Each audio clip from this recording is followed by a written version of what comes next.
following is an AZPM original production.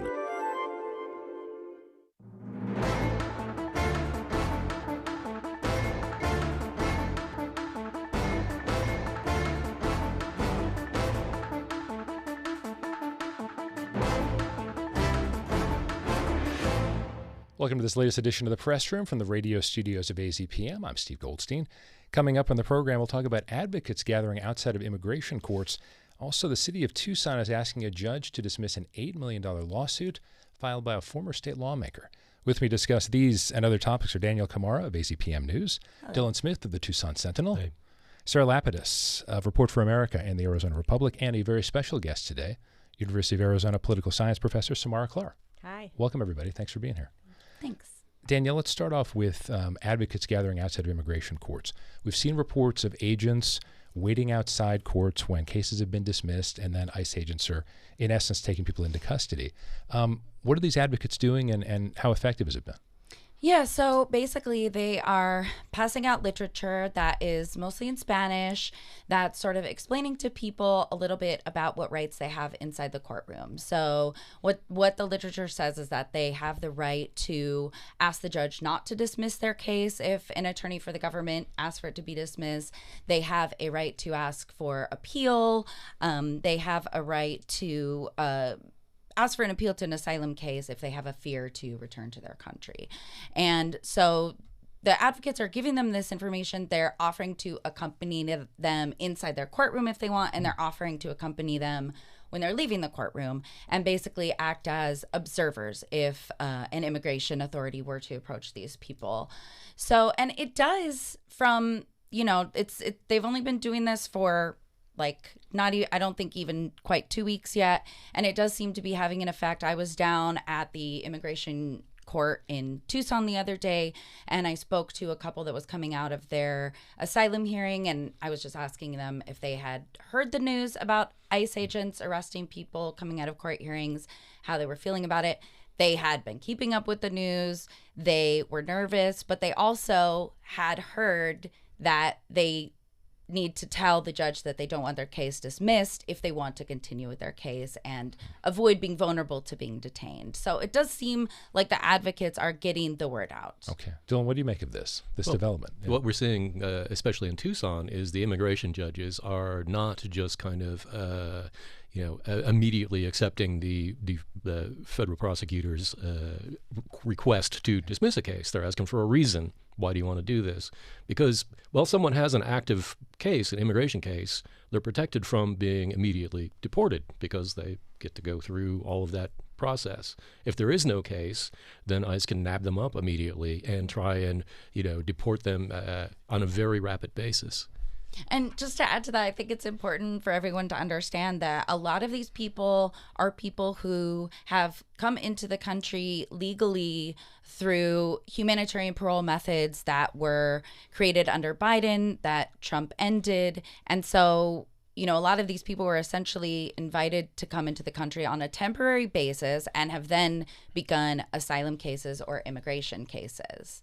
It did seem like that was the most disturbing part of it to a lot of people, except for the most hardcore when it comes to this, the idea that, wait a second, these are people who are trying to do it the right way. Yeah, exactly. I mean, these are people that are showing up for their court hearings who, not in all cases, but at least in some cases, who have done it, quote unquote, the right way from the beginning. Yeah, interesting. But let's move on to something somewhat similar in the same vein, and Governor Hobbs reacted to it, Attorney General Mays did as well, but the report that ICE agents were pretending to be TEP workers, at least in the case of one woman, they wanted to ask about her neighbor. Yeah, so I first saw that story, I believe the Arizona Daily Star broke that story, and basically ICE agents had, like you said, they showed up in this neighborhood. They were talking to this woman, asking about, they said they wanted to offer, I believe, some sort of deal. It's like a free estimate neighbor. Or something is what they were saying. Yeah, right. A free estimate. And the woman, I believe, saw their badges underneath their clothes, something to that effect. And yeah, I mean, basically the reaction from Governor Hobbs has been that this seems questionable. This seems like, not the best way to handle things, but that she is not sure if there's anything she can do, that this may be something, federal law enforcement going undercover something that is allowed? Yeah, some of this is very complicated because there are certain things where apparently there's some line that indicates this isn't acceptable to be giving false pretenses unless you're doing it in the cause potentially of public safety. I'm not going verbatim on that, but looking at who exactly is the target of Right. ICE in a particular instance, are they trying to arrest somebody who is allegedly a violent criminal? I think most people would agree that there's a little bit more flexibility about what they should be doing in that instance versus trying to deport somebody who's just here with their family, living their life, basically. And, most people are pretty accepting of utility workers. If somebody shows up at your door and says, hey, I'm from, the electric company, I'm from the gas company, I need to check on something, you're probably going to be concerned and let them do what they say they're going to do, right? Yeah, except when they look at the bill and they're like, please don't come back. But one other thing, this wouldn't look good for TEP. I can't imagine they'd be thrilled about this. And it's still a little unclear exactly what happened in this case, and if there have been any others. Did they actually pretend to be from TEP? There are a lot of folks who are, the door-to-door solar salespeople who go around and sort of imply that they're from TEP. Mm-hmm. Maybe these ICE guys were like pretending to be a solar salesman who was pretending to be from TEP. Yeah.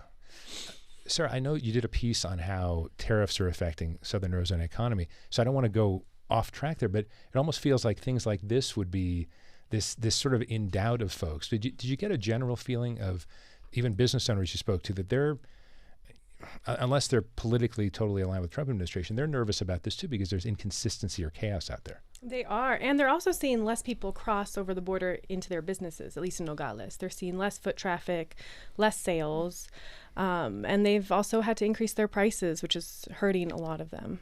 Yeah, and so overall, what's the you spoke to some people who are really on the ground there. What's the impression you got from how people are actually feeling? Because I think, and we're going to talk about polling in a moment too, that data is very important, but data sort of measures how people are feeling at any one moment. So how are people feeling right now, at least the people you spoke to? There's a lot of fear, a lot of uncertainty going on right now. As I said, they're raising their prices. There's less shoppers, and small businesses have been hit with a lot of things over the years, and this is just another additional thing they have to worry about. One man I was talking to, he runs a clothing store on the weekends, and he was saying whether it's 125% tariff or 30% tariff, all those numbers really do impact small businesses. Yeah. Dylan, you've covered some stuff for quite a while. What do you think? Look back at what Republicans were saying when Obamacare was in the process of being instituted.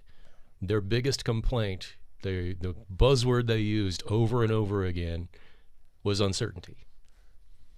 That's what they harped on for most of a year, that this was creating uncertainty and it was bad. Actually, there wasn't much uncertainty. The bill was written and everybody knew exactly how it was going to work.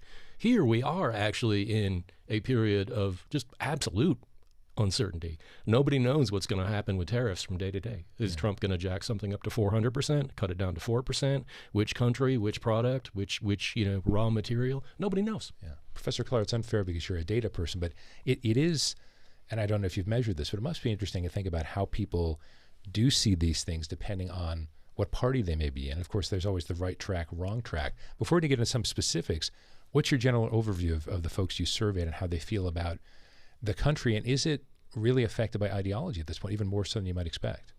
Yeah, I mean, we see really big differences between how Democrats and Republicans think about a lot of these issues. I mean, when it comes to immigration specifically, when I was asking about immigration before the election, I saw people generally were opposed to the idea of deportations generally, especially for people who came to the United States as young children. That was a really unpopular concept, especially in Arizona. We saw concern across both Democrats and Republicans about the security of the U.S. border. And of course, in Arizona, we saw a lot of support, I think some surprising support for many among Democrats for that ballot initiative to allow state law enforcement the power to enforce immigration. I don't know if you remember Prop 314. Exactly. Now that the election has come and gone and we have Trump in office, when I'm asking about immigration in the polls, I do see this very sharp partisan divide, which we often see with issues where the Republican respondents are heavily supportive of what Trump is doing. He doesn't have overwhelming support. We see that in the overall approval numbers. His approval numbers are not great. But when you split them up by partisanship, Republicans are generally saying that they are happy with how he's dealing with immigration, and Democrats are deeply unhappy. I mean, opposition among Democrats seems to be greater than the support among Republicans, but there is a big split there. And national survey, how many folks did you survey? This was about 1,000 Americans in the most recent survey. Okay. And we see pretty parallel trends to the same kinds of findings I was seeing in Arizona right around the election time. Yeah, let me just take the pulse of everyone at the table. So Danyelle, you cover a lot of immigration and border security, which can get very intense. So I'm not going to ask you a political science question necessarily, but what do you make of numbers like that indicate that it really is divided by party? Because it didn't, especially in the Dreamers, it didn't seem to be divided by party in the past. It seemed to be, I'm going to say 2/3 to 3/4. People thought, no, that's okay. Yeah. I mean, it doesn't surprise me. Like, I will say that we saw overwhelming support for that bill that she was just talking about to allow local law enforcement to help with immigration authority. And that was, both Democrats and Republicans broadly supported that. But when it comes to what is actually going on, what we keep coming back to is, okay, Trump said he was going to get criminals out of the country, and that is not what we're seeing. I mean, we're seeing many cases of, people being detained and arrested who seem to be just law-abiding community members. And so I think that, then we start to get more into, okay, the party that really just supports Trump and wanted to elect Trump, and the party that maybe has more of a I want to say nuanced view on immigration, but maybe it's just more specific topics. Yeah. What is interesting to me, though, about the fact, Dylan, this is a national survey, is that we talk about this a lot. I mean, unfortunately, I'm sure viewers are going to be upset when I remind them I live in Phoenix, but Phoenix is certainly a little bit more conservative than Tucson is. So Tucson doesn't always reflect this, because there is some tremendous positive activism for folks in Tucson and Southern Arizona saying, no, we don't like this. But how do you think that reflects against the rest of the country when we hear surveys like this? I would think that Tucson's numbers would be a little bit more in the Democratic aisle and so Democratic column. What are your thoughts on that? That's probably likely. We're seeing, some rather, concerted activism all over the country, really. It's not something that is just in very blue spaces, so to speak. There are people who are demonstrating and really just actually getting in the way when ICE shows up to arrest some people. They will there have been a few instances where crowds have actually driven off ICE officers, if they actually are ICE officers. People show up claiming to be, without any name tags or uniforms or badges, just guys with blue jeans and masks and tactical gear. Yeah. Which is a whole nother kind of can of worms. But what I'm kind of actually interested in is, where do the people who are not aligned with either party break down? Is it kind of a reflective split? Do independents kind of reflect similarly to the rest of it? Yeah, well, in the vast majority of independents do typically vote for the same party every election. Yeah. Now, independents, and when I tell people that, they often will take it personally, like, oh, I don't. I'm an independent and I vote for different parties, and that's pretty rare. Most independents do prefer a party. And we do see in survey research that independents tend to look a lot like partisans in their responses. Now, we find that independents can, as a group, are maybe more in the middle. But if you really break it down and say, okay, which party are you usually voting for? About half of independents say they vote for the Democrats, and about half of independents say they vote for the Republicans. I mean, the electorate right now is really, really polarized. And that group of Americans who's really not sure, who kind of switches, who's kind of in between, is really very small. It's usually about 10% of all independents really don't have any party loyalty. So, Elon Musk today made a statement, well, maybe we need a third party that's in between the two parties. And that kind of statement makes political scientists' brain explode, because we don't didn't No have Labels that. Try that? Yeah, we've had a lot of solid attempts. But there's not really a critical mass of Americans who kind of agree with both parties. Typically, an independent, it leans more liberal or leans more conservative. And a middle party that tries to bring those two together is going to have a pretty tough time getting a strong voter base. Well, briefly on that, though, Arizona probably wouldn't have 2 Democratic U.S. senators if it weren't for independents, right? In the case of Ruben Gallegos saying, Kerry Lake, even I can't go that way. And with Mark Kelly being someone who had a little bit more universal appeal to some extent. Yeah, I think in Arizona specifically, the Democratic candidates have done a really, really great job of portraying themselves as moderate. Democrats and Republicans nationally, not just in Arizona, overwhelmingly call themselves ideologically moderate. So most Americans say they're moderate. They think they're moderate. Now, they're not. That doesn't mean they're right in the middle of every issue, and that doesn't mean they kind of agree with both. It can mean a lot of different things to people. But most liberals don't view themselves as most Democrats don't view themselves as very liberal, and most Republicans don't view themselves as very conservative. Okay. Kelly, Gallego, Hobbs, these are all candidates that really successfully pulled off that moderate image, much more so than the Republicans in Arizona were able to do. Yeah. And before we come back to more data, Sarah, I wanted to ask you, there were two quotes I pulled out from your tariffs article. One is from Mayor Romero of Tucson. Our economy is very fragile because of the chaos that Trump is causing with his on-again, off-again tariffs. But then, and this sort of speaks to somewhat to different politics, the president and CEO of the Nogales-Santa Cruz County Chamber of Commerce said the city's economy is yet to feel the impact of the tariffs, as you wrote. Said this year sales have been steady compared with last year. So I guess that shows, again, it really sort of depends on what side of the road you're feeling like. Did that ring true in terms of your reporting, just the idea that, okay, the economic perspectives may be different depending on what side or what part of the city you're from or what part of the state you're from? I think so, a little bit, but I think the majority of people were feeling very negative. I mean, the manufacturers were saying that their clients, the manufacturing groups that help manufacturers set up in Mexico were saying their clients were paying millions of dollars over several days in duties, and that was being passed to the customer. Small businesses are raising prices, and so it is interesting. It hasn't been felt in a big scale in Nogales, and they have the mine and new construction with that. So it's interesting that it's not all negative. Some people say they haven't felt the economic impact yet. Yeah, the perspectives are interesting. I'm going to go back, Professor Klar, because this is one of the most fascinating things to me when it comes to how people feel about the educational institutions and Trump administration wanted to pull back from funding for research. So tell us about how different it was, again, with Republicans and Democrats, even those who had similar educational backgrounds. Yeah, what I found in this most recent survey, again, this was about 1,000 Americans across the country, Democrats and Republicans have really similar relationships to higher education and experiences with higher education. So I find, for example, Republicans and Democrats are equally likely to have gone to college. They're equally likely to hang out with people who went to college. I asked in the survey, which I was found pretty interesting, do you know anyone, or how many people do you know that went to an Ivy League school? And I listed the Ivy League schools because a lot of people don't know what they are. Less than about 0.5% of Americans attended an Ivy League school. It's easy to forget that because we see it in the news. Trump talks about them so much, and we see them in the newspapers. Like 0.5% of Americans went to an Ivy League school, despite the fact that we talk about this so much. So in the survey, I said, do you know anyone like in your life? And half of Republicans and half of Democrats say, no, I don't know one person who attended an Ivy League school. So their backgrounds are very similar when it comes to their experiences with higher ed. But again, dramatically different viewpoints on Trump's attacks on higher ed, if you want to put it that way, or Trump's very antagonistic relationship with higher ed right now. I asked about support or opposition to the Trump administration withdrawing research funding from universities. And again, very strong support among Republicans, to a much higher degree opposition among Democrats.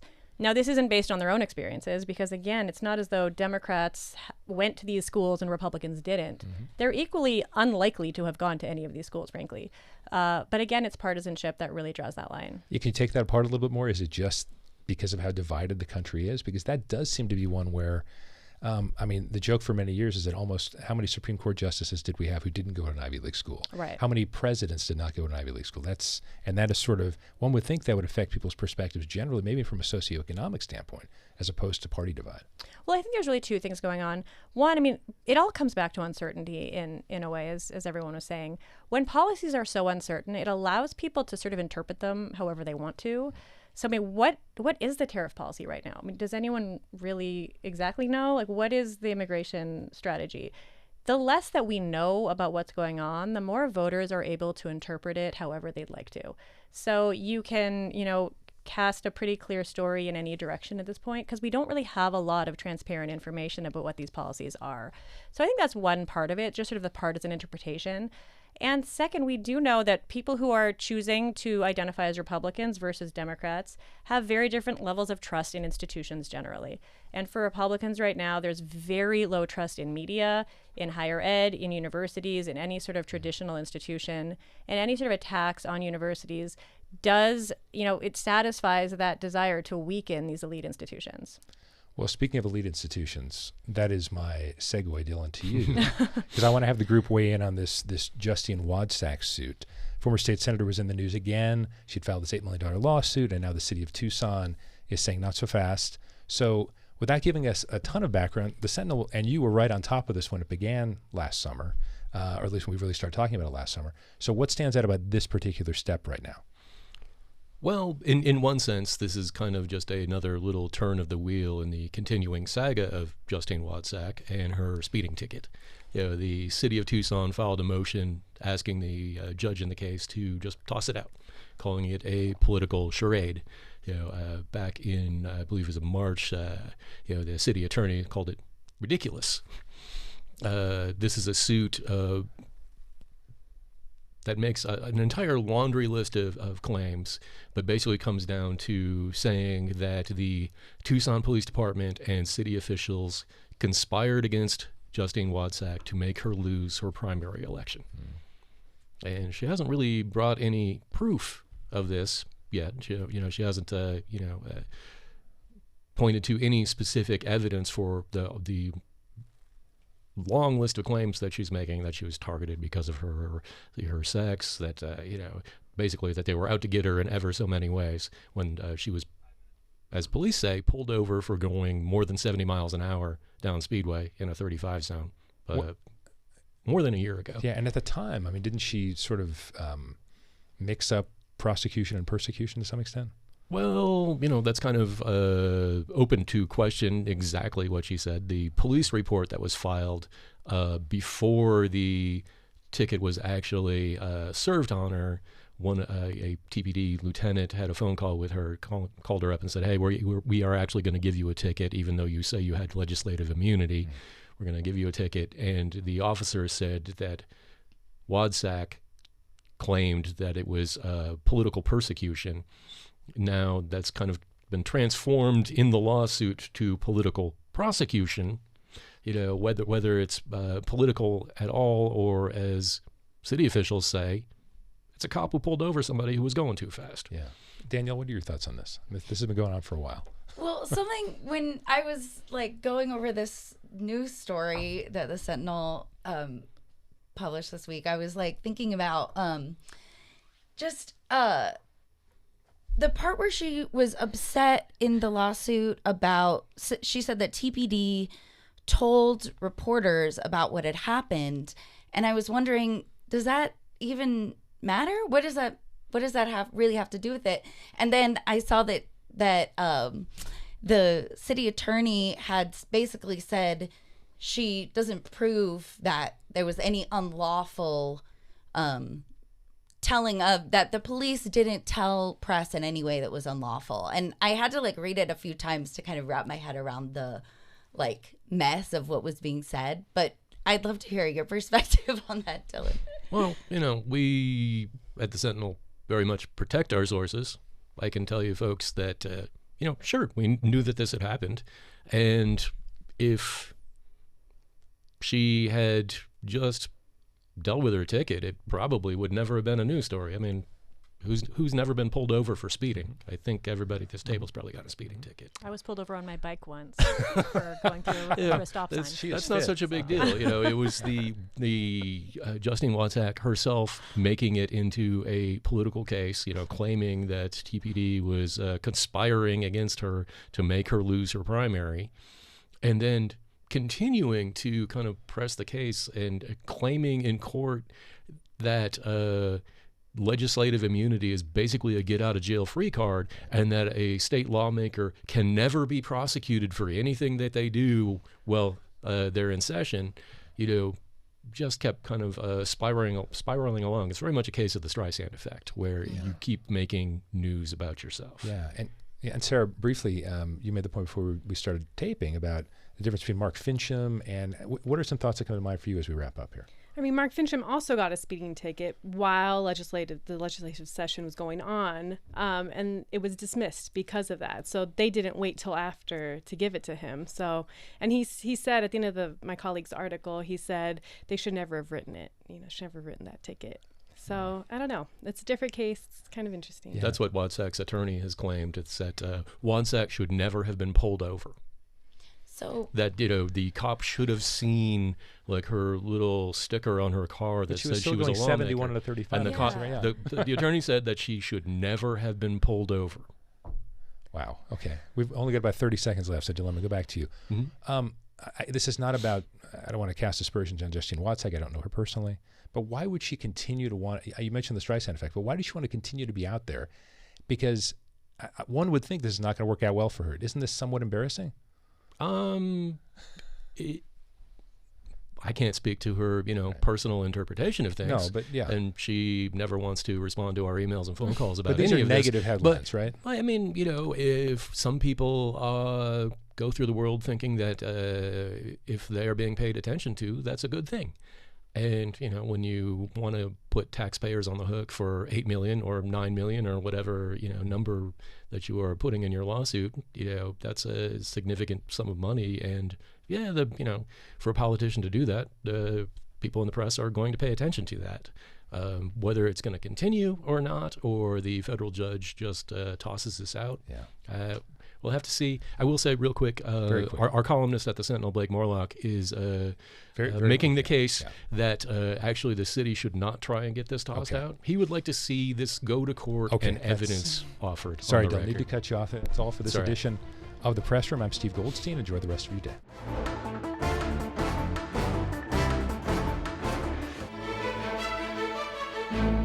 Thanks for watching The Press Room here on YouTube. If you have a question about something we talked about, please leave a comment below. And for more Press Room, click right here.